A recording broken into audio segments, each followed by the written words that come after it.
Hey folks, welcome back to Gaming Garbage, where we take a look at games, chat about the gaming news in the industry, and of course, stream for fun. Today we're going to go over gaming news February 19th through the 24th, 25th. I'm doing it just a tad early because I got work starting literally tomorrow. So yeah, it's more like the 24th, but anyway, you get the idea. So thank you for tuning in for gaming news. Basically what we do here is I go over a few hours of videos and stuff and articles online and then consolidate it right here on the channel for you. And I just pick out the best pieces for the week. So we're going to be talking about the Nintendo Switch 2.0. We're going to talk about a little bit of Nintendo Direct, update on Helldivers 2, update on Skull and Bones, update on Suicide Squad, Kill the Justice League, a rating for Mario vs. Donkey Kong, the Tomb Raider 1 through 3 remaster that I've been playing here on the channel. You can go ahead and check that out if you'd like. I've really enjoyed the community, honestly. You guys have been awesome, and it's just easy to tell you guys, too, are just more mature. It's been a blast chatting with you during stream and commenting on the videos. Also, we're going to talk about a Fallout Anthology collection, though it's not for everybody. We're also going to go over Bandai Namco. They've had some big changes, and this also involves Elden Ring, so we're going to talk about that. We're also going to talk about some news with Elden Ring, and then lastly, we're going to talk about some Star Wars news of different games, what we're doing on the channel, and just some things on that. So again, thanks for tuning in. Let's go ahead and get started. Okay, so I expect this one to be kind of a longer one. We'll see how it goes, but first, let's talk about Nintendo. So we've heard that the Switch last year, 2.0, was going to have like an LCD. It was going to have some upgrades as well. The price point was going to be maybe a little higher than the previous one, which was $300. And but we did find out that it is confirmed that it's delayed. So it'll likely be for holiday like 2025. Excuse me, let me get some water. And this is kind of a bummer because even Nintendo has expressed that they kind of have seen the life cycle of their current Switch kind of disappear, and that they need to reiterate something else. And they kind of did do a refresh, which was the Lite, but that really didn't last very long. So they know they need to actually change something about the console in order to get more people to buy. So what we know for sure so far is that there's no OLED screen. Now this is frustrating because the kind of refresh that they had excuse me folks.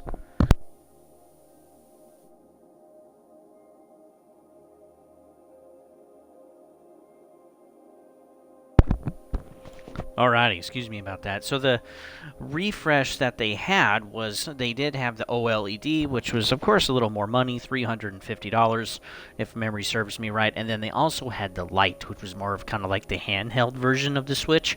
But again, you know, these weren't necessarily huge improvements. The OLED was nice, but everything else was basically the same for the hardware. And then the Lite, well, it was more of a handheld, and it could basically keep up, or mostly keep up with the phones that we had today. So not a ton of demand for some of this stuff. But the Switch 2.0 looked quite interesting. I mean, we were kind of excited to see because this was the next gen. Even Nintendo has also said, too, hey, we need to kind of like, you know, up the ante a little bit on how much we're going to do graphic-wise with RAM and CPU and that kind of thing. So this is what we know. Again, no OLED screen. Unfortunately, it'll be a regular LCD. It is going to be brighter, though, so it'll be easier to see those contrasts and those vibrant colors. We're going to go from 4 gigs of RAM to 8 gigs of RAM. That's going to be huge. So we're going to have better draw distance. We're going to have better pixelation. Most likely, too, that's going to come with a higher resolution. And we might finally get into 4K, which would be wonderful. We do know that the price point confirmed is $399.99 US. So it'll be $400. So instead of $300, it'll now be $400. We know all of the other consoles too have basically been around $500. We can probably expect that price point to go up with the actual next-gen console sometime in 27, 28, and it's really not that far away as we're in 2024 now. But too, if the Switch 2.0 is delayed until 25, well, then we only got maybe 2 or 3 more years until we're going to have this magnificent leap in PlayStation and an Xbox and Switch will just be behind again, and that'll make it rough too for developers. And in my opinion, this is why Nintendo has been pretty much a focused IP for some time, with just their own first parties, which work very well, sell great. Their consoles sell the most out of anything, but I think that's because they've been cheaper. Well, if the next gens ends up being, $400, and we look at PlayStation and Xbox, that if they're able to keep it at 500 or maybe 550, maybe some people would rather actually just buy kind of the next leg up for performance and get access to all of these games that these devs are making it for. Of course, if for those of you that can spend $1,000 or a couple $1,000 on a PC, you basically get access to almost every type of game out there. But, for those of us that just like a console, such as myself, it might just be better just to kind of wait and see what the price point is going to be for Xbox and for PlayStation. Because, 8 gigs of RAM will be great, but again, a price point now of $400, that's starting to be a little more expensive on Nintendo's side, and I'm sure they know it. And so we'll get some more updates next year or maybe toward holiday to really see what all of the specs are going to be for the Switch 2.0. We also did get Nintendo Direct. I have not been able to watch that yet. I will be watching that during the weekend and posting that into next week. But just some quick things. We did finally get confirmation of what the games are going to be that are coming to PlayStation and to Nintendo. And so here we go. This is going to be Pentiment. This will be February 22nd, and it's coming to PlayStation 4, PlayStation 5, and Switch. We also are getting Hi-Fi Rush. This is just PlayStation 5, and this will be coming out March 19th. We also got Grounded, which I think is a big one. This is coming out April 16th for PlayStation 4, PlayStation 5, Switch. And the thing that's nice is we're also getting crossplay for PlayStation, Xbox, Switch, and PC. Now, there's not very many games out there that actually include all of the consoles or all of the platforms, including PC. And we could debate about mobile and other stuff like that, but for actually to have all main consoles plus PC involved as cross-platform, yeah, we don't get that very much. I mean, we do have a few. There's like Fortnite, in some capacity. Back 4 Blood is really close, but again, we don't have that on the Twitch. But I will leave a link below in the description so that you guys can actually look at the entire list yourselves. And it was the list was made on February 16th of this year, so the data is really up to date. But Grounded will be another one, thankfully, that we can have everybody play. And so that's really going to expand the community, which will be great.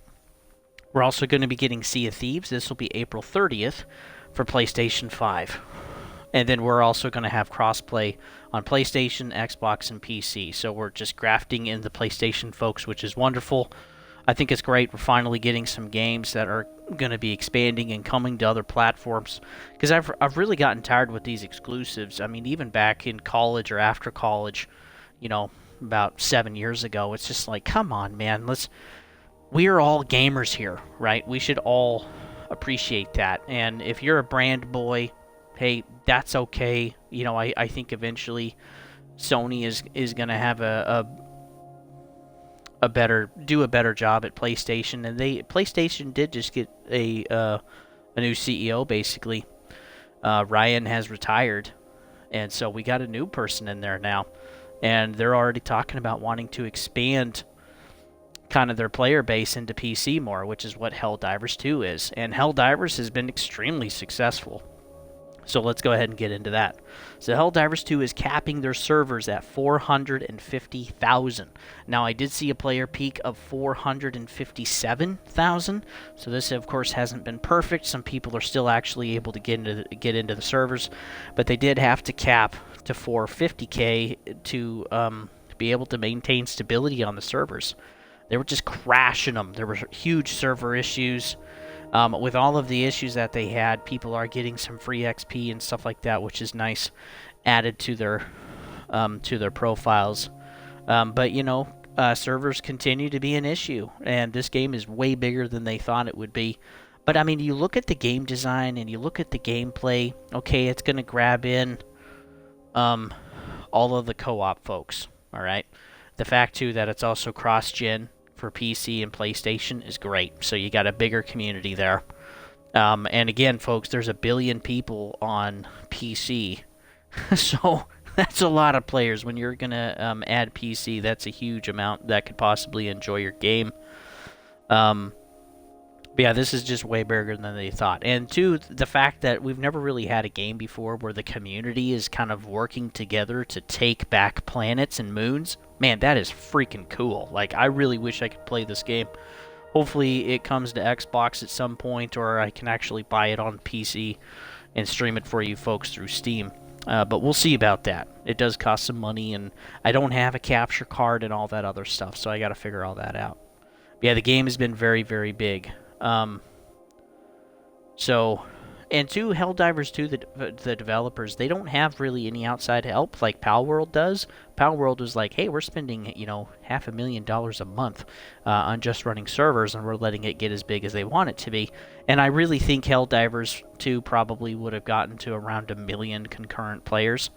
But, right now they're capped, and it'll stay that way.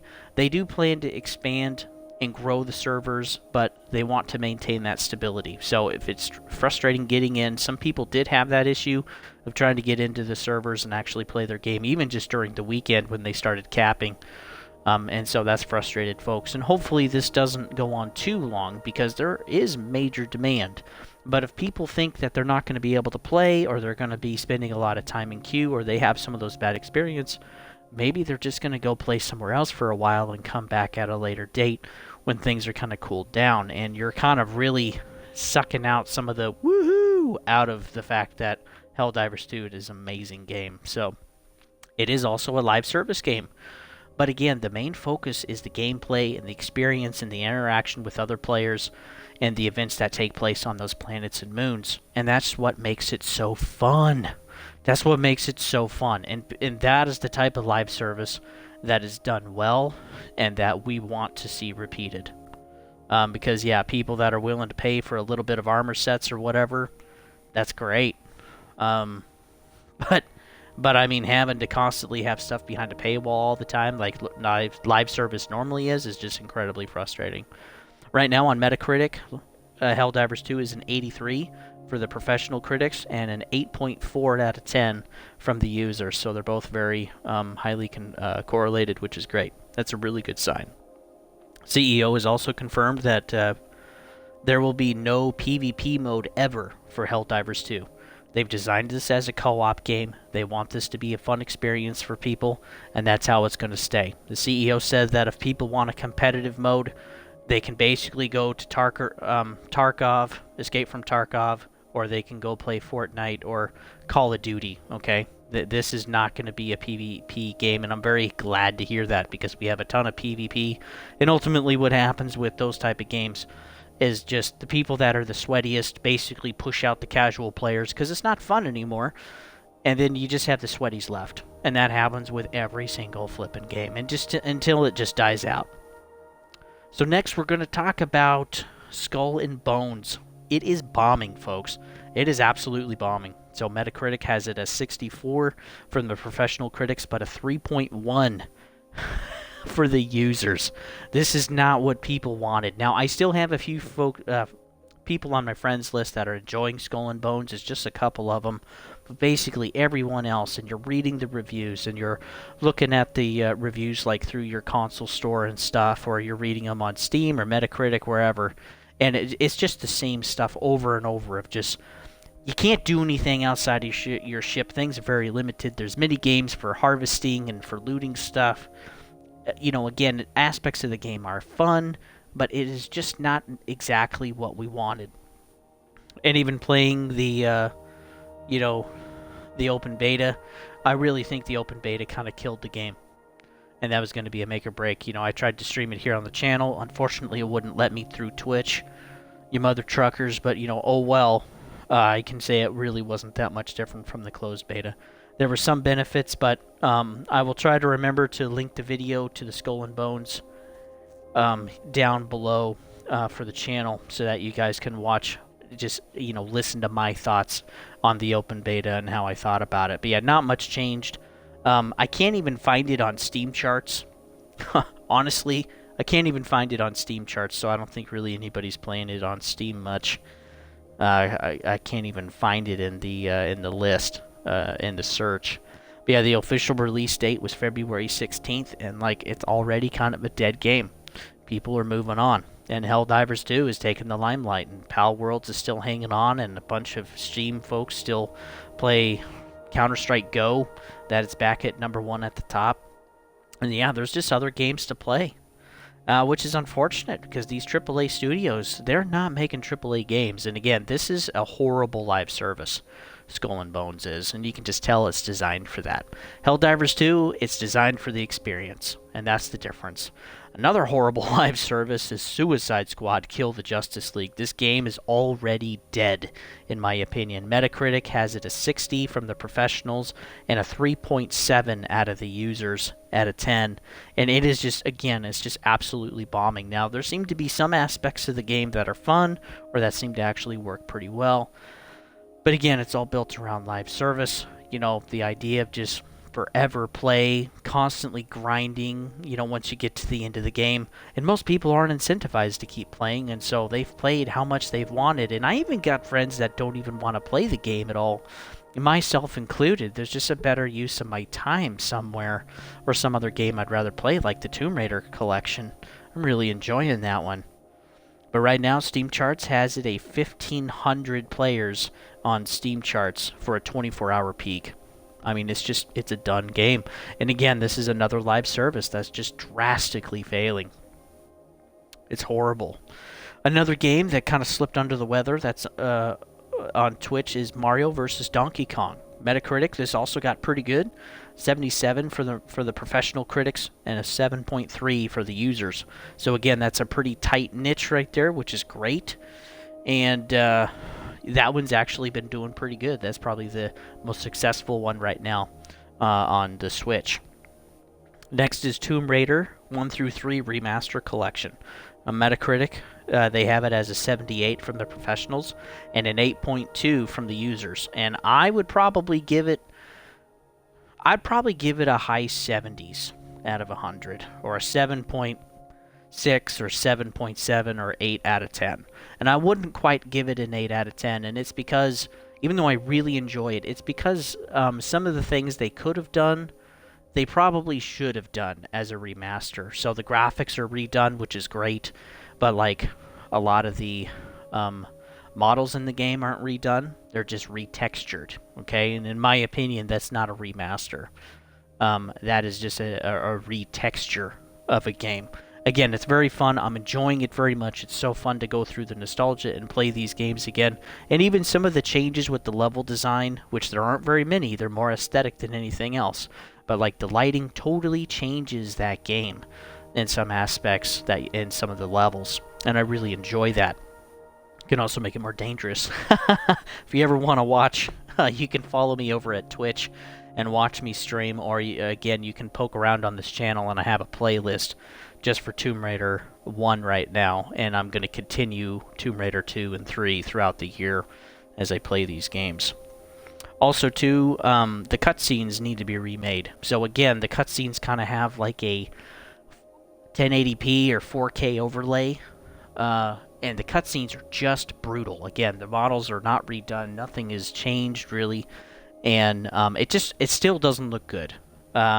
And even switching back and forth, there's really not that much of an improvement between the classic and the remastered side. So the cutscenes could have been redone, and then a lot of the models, like the bears and the wolves and the enemies and the tigers and panthers, that all could have been redone, and that could have been better. The things that are better is, of course, Lara. Her model is definitely improved, which is nice. The firearms are improved, which is cool too. And then also all of the textures pretty much. And being able to switch back and forth is pretty awesome. So yeah, there's quite a few things that are remastered, but again, just those models and the cutscenes are brutal. And yeah, for $30, that's cheap. That's partly why I'm giving it a higher score as well, is because that $30 price tag for 3 games and all the DLC, that is dirt cheap. Aspyr is becoming one of my favorites, folks. They were the ones that collaborated with Crystal Dynamics to make this game. Alright, so for PC players, you guys are getting the Fallout Collection Anthology Edition.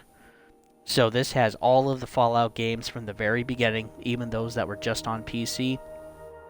And Fallout 3, 4, 76. You're getting everything. I think you're getting a total, 7 games total. These are not physical; they're just CD keys.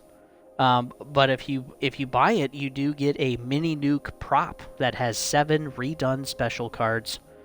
The SPECIAL. You got 7 cards.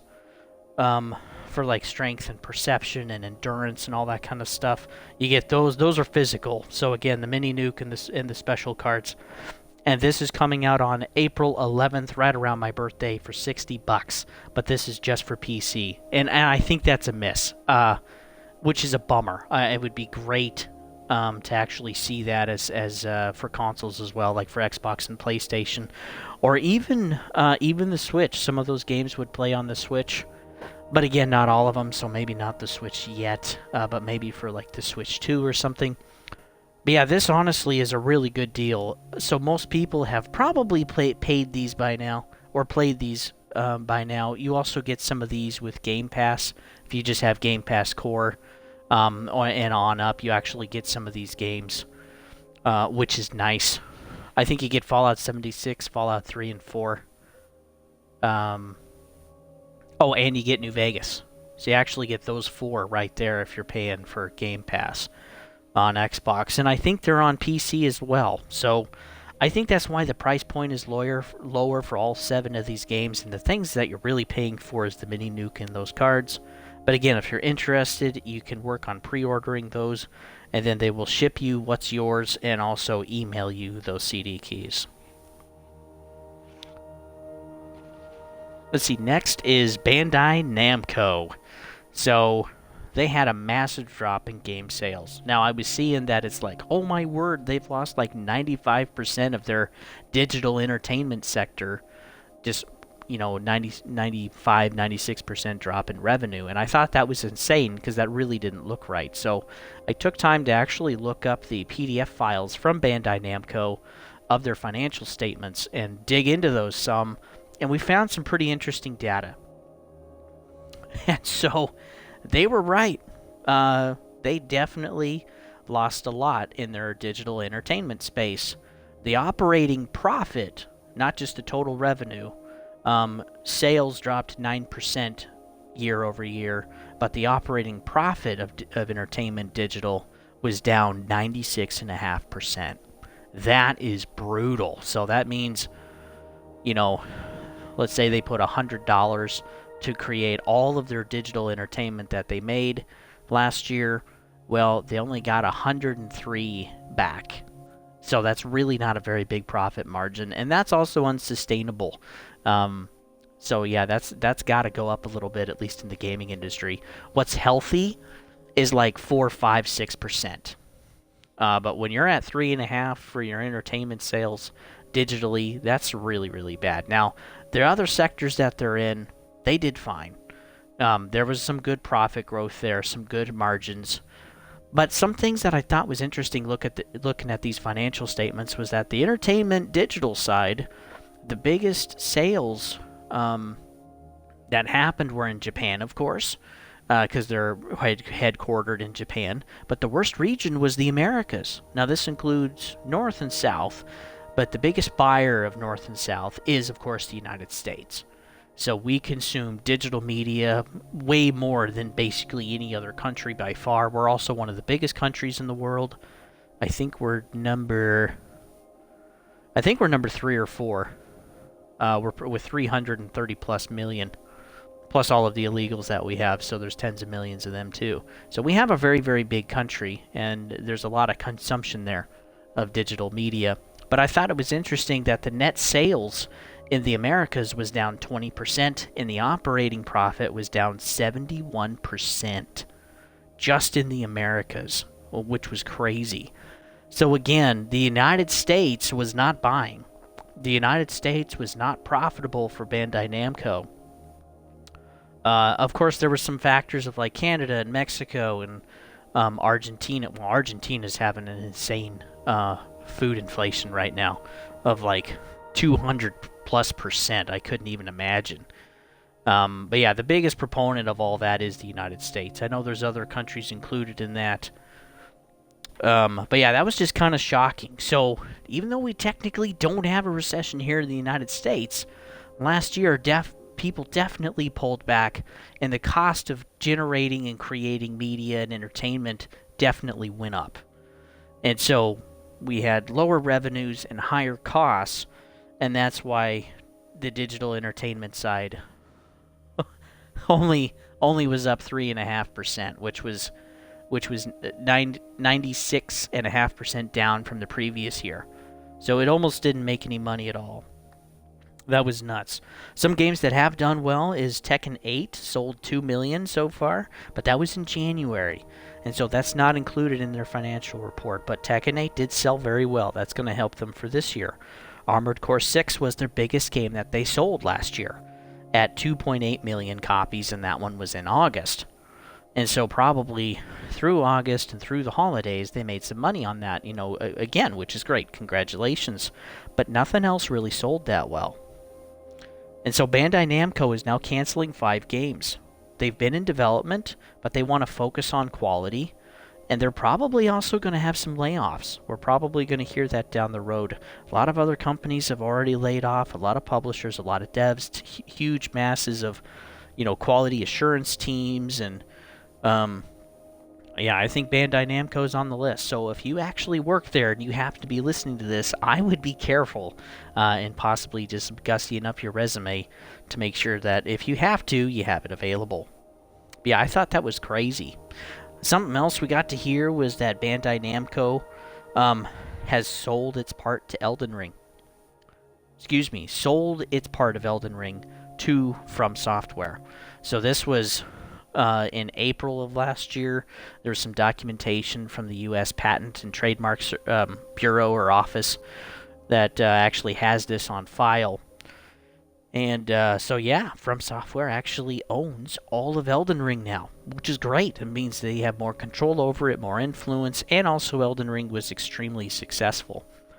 Now technically, since we've had the DLC expansion in development, Bandai Namco is probably going to get some revenue from the Elden Ring DLC, which, woohoo, is finally coming, folks. We got a release date of June 21st, and Lion and I are going to be trying to show that here on the channel as much as we can.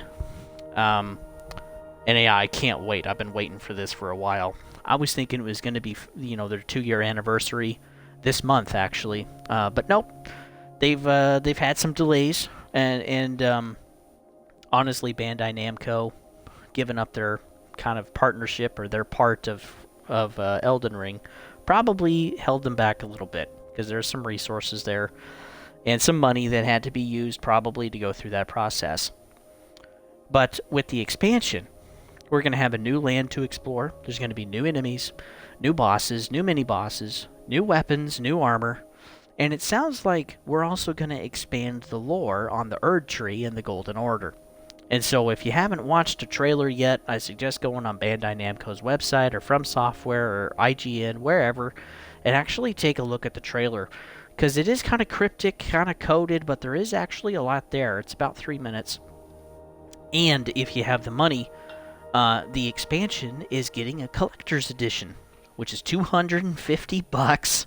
No, I'm not kidding. I wish I was. $250. And this gets you basically a fancy statue along with some other stuff and, of course, the expansion. But yeah, you're mainly paying for... I think you also get a physical art book. And I think you get a physical copy of the soundtrack. I'm not sure about the soundtrack, but I did see the physical art book on there, which is nice. But again, $250. That's pretty steep. If you're okay with just getting the DLC, it's $40. And that's it. You'll get everything that you need right there for the game. If you do pre-order, you also get a special emote for free. So, not that I care. I'm just going to buy the standard edition. That's good enough for me. But again, that is going to be June 21st. And you can pre-order today. So, next, we're going to be taking a look at Star Wars news. We've actually had a lot more Star Wars news than we thought this year. And, partly too also for the channel. So thank you guys for voting. I know I said this last week, but I'll say it again. The launch game for this year that you guys voted for in January is going to be Star Wars Outlaws. So it was between Flintlock, Space Marine 2, and Star Wars Outlaws. Flintlock is coming to Game Pass, so I took that off. I'll be showing that later this year when it gets here. Hopefully it gets here this year, because this is also the same creators as Ashen, but it looks way better. Oh man, it looks pretty good. But they're having some delays with the game. And, you know, that's usually a both good and bad thing. Hopefully it comes out pretty polished. The other thing was that, you know, so now it's down to Space Marine 2, which that's coming out in September. It's actually one of the few games that actually has a definitive release date for this year. And then Star Wars Outlaws, that's the game that won the voting, and that's going to be coming out at some point, probably, in my guess, either September through November of this year. So you can wait for that, and I'll update you guys when it's coming out as soon as I know.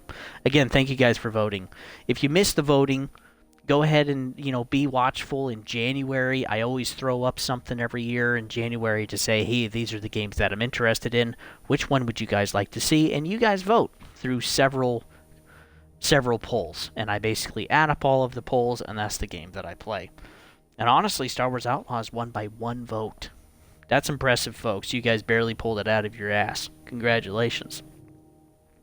Also, in other news, we're going to be starting to get the Star Wars Battlefront Classic Collection.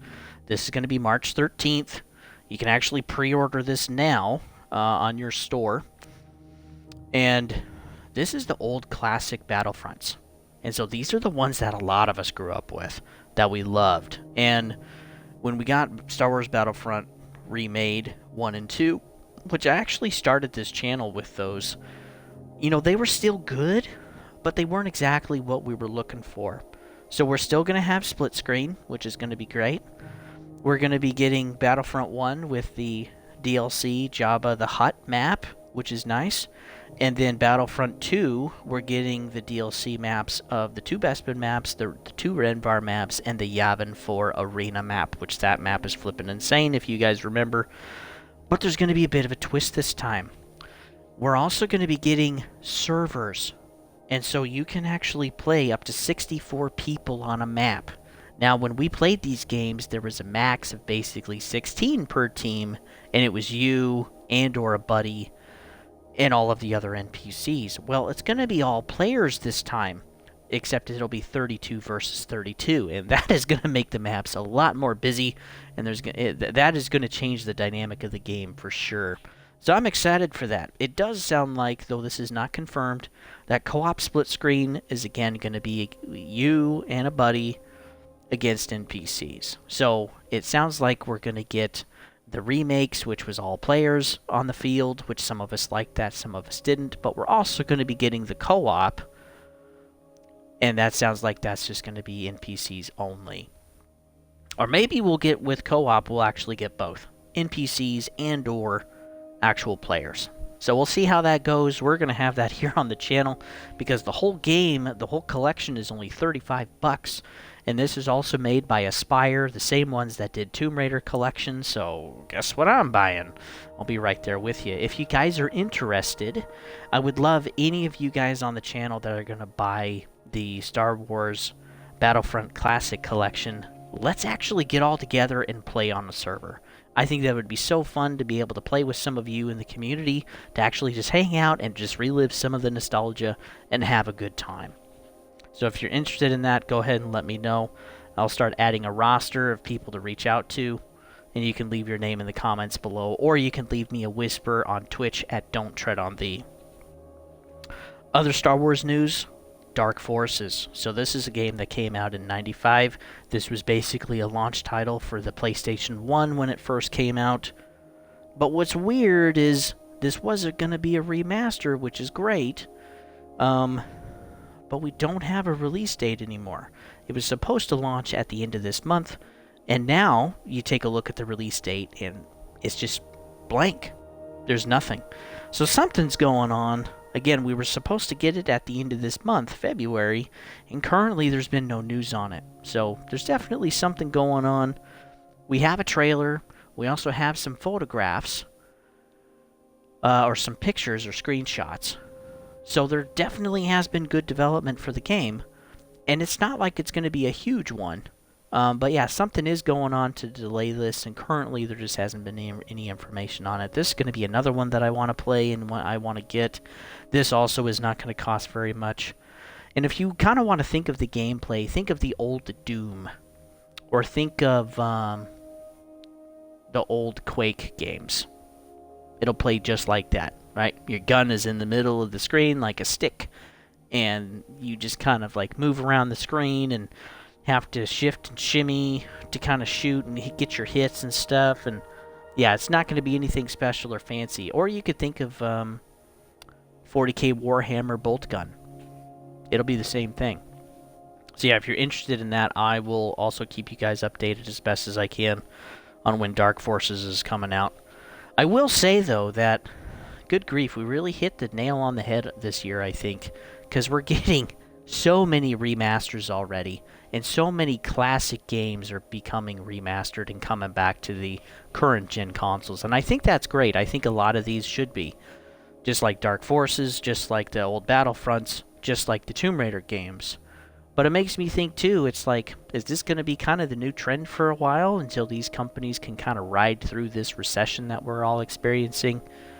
Until they can finally have enough money to pop on back. Because again, it's like we had Sony delay 6 live service games. That was announced last year.